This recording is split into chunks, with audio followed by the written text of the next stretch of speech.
Hello, and welcome to another episode of The Making of Second Chance Heroes by Rocket City Studios. And if I could just adjust my mic here, if that's not too disturbing.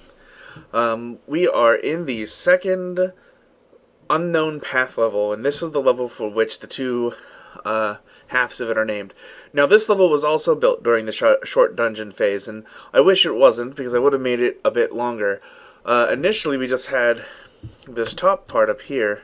Let me turn off that. There we go. We just had this top part here, and we slowly expanded out from there to make the dungeon sort of full length.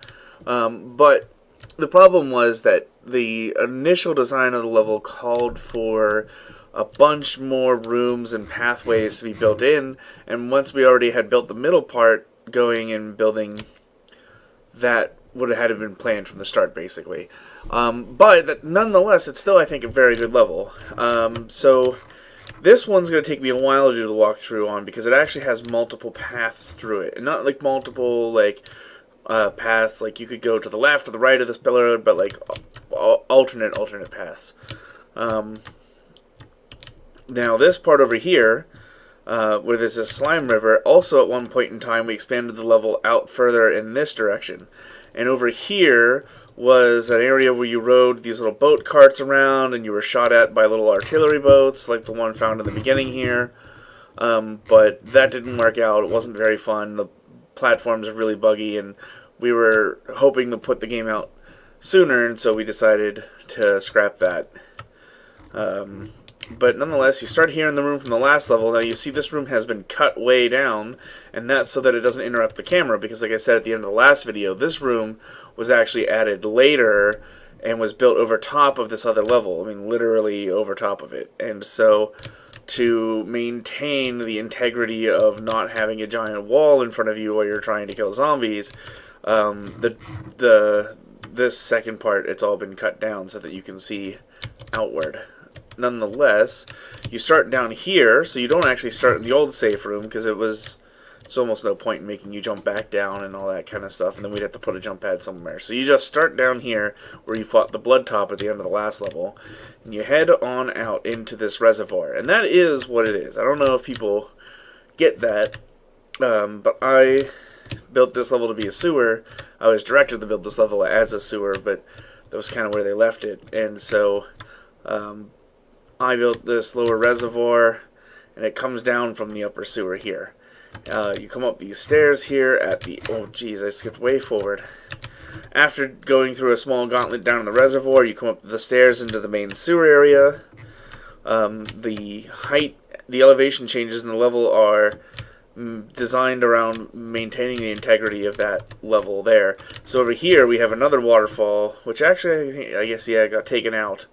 But this waterfall here led down into some grates on the floor at one point in time, and you can see the water level here is much higher than over here, and we'll get into that in a minute too. So you come up this sewer, and then you have a choice. You can pull the left lever or the right lever.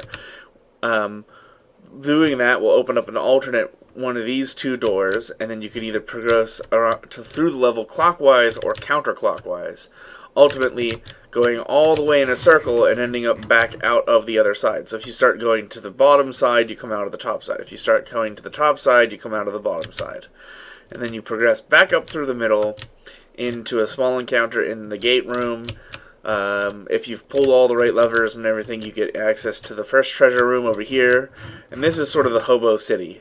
So one of the levels that we never even built was Hobo Pichu, and that was like the downtown Hobo area. Well, this is the downtown Hobo area.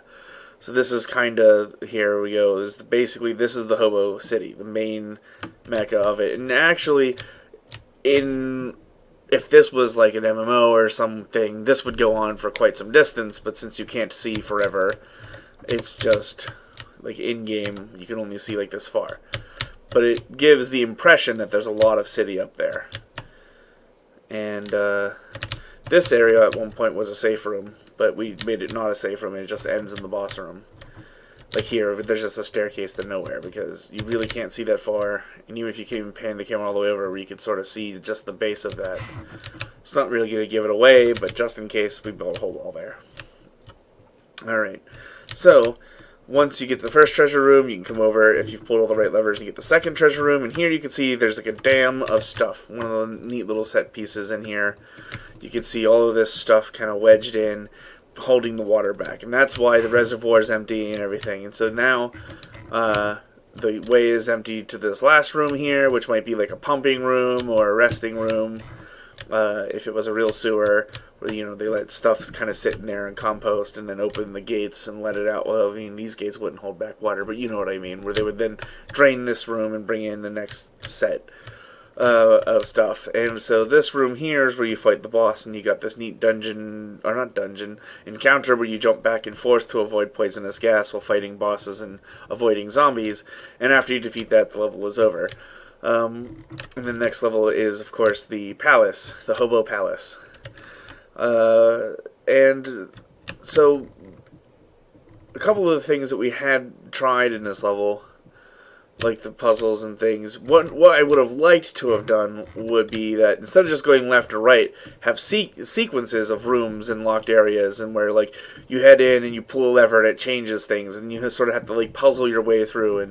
And because this level was built during sort of when we were having some levels that weren't just dungeons you cleared your way through. And so having this, like, you pull a lever, it changes the layout of the level. You pull another level, it changes a little lever, and it changes the level layout again. And you kind of just, you have to find the right combination of levers, and all the while you're fighting your way through zombies and things. And, I mean, you would want to control the choices that the player has, so there's not just, like, a Rubik's Cube that they hit, and it's a brick wall for people who aren't inclined to solve complicated puzzles. But if we had stuck with the different levels have different play styles thing, they would have encountered puzzles and things before, and you would also keep that all sort of directed so that, like, they only have two choices and they're both right, but one of them is more right than the other, if you know what I mean. Or it's wrong, but at least it opens up, you can go back and get a treasure chest. And so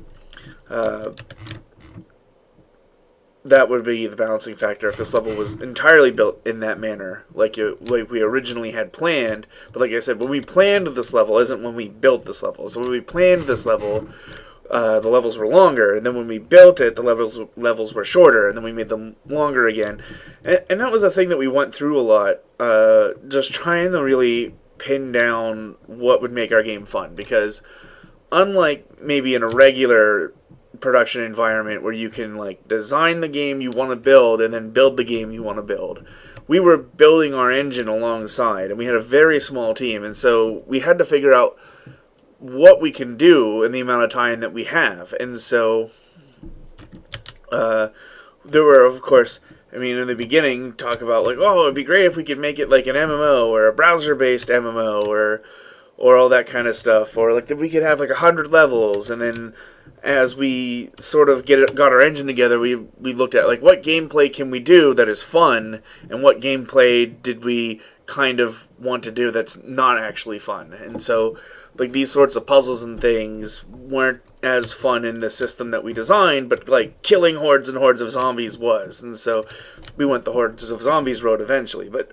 we didn't exactly have the luxury of time to wait until we hammered out all of the mechanics before we had to start building levels. And so that was another interesting challenge as a level designer, was to go in and make play spaces that were both fun and directed the player, but were also open to being able to be redesigned and being open to different kinds of gameplay, and having space for encounters that didn't necessarily exist yet, and the flexibility to have those places be malleable enough to accommodate whatever was designed to fit them later.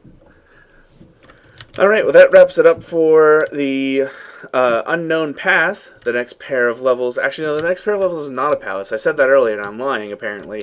The next pair of levels is one of my favorite pairs of levels. It is the One Chubby Mines, the mushroom quarry, in essence. And those should be very exciting. So I look forward to seeing you there. Alright, bye.